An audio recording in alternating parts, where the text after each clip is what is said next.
где он... Кантария кто такой вообще, блядь, ёб его мать? Ну это, блядь, фальшивый герой, который, блядь, вопросы решал. Один вопрос он без денег не решал, он на этом еще Ты обогащал. знаешь, да, там должен был быть грузин, бля, по-любому, на Да, здании просто в Рейхстага. угоду...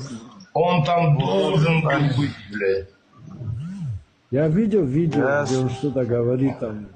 да, он знает, что говорит там. Типа, мне, говорит, блядь, предлагали записаться абхазом, говорит, но я их нахуй послал. Говорит, ты понял, блядь? Это во время... Нахуй. А знаешь, на самом деле, как было, блядь? Он хотел записаться абхазом, блядь, но его нахуй послали, блядь. Скорее всего, за это и от обиды он так, наверное, говорит. 100%, блядь. Пришел, блядь, сказал, запишите меня абхазом. Ему сказали, блядь, ты чё в натуре мигрил?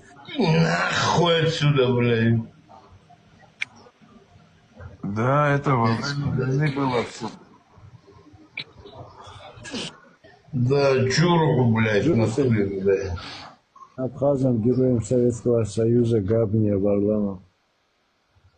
Фальшивый генерал, герой фальш. Пиздец.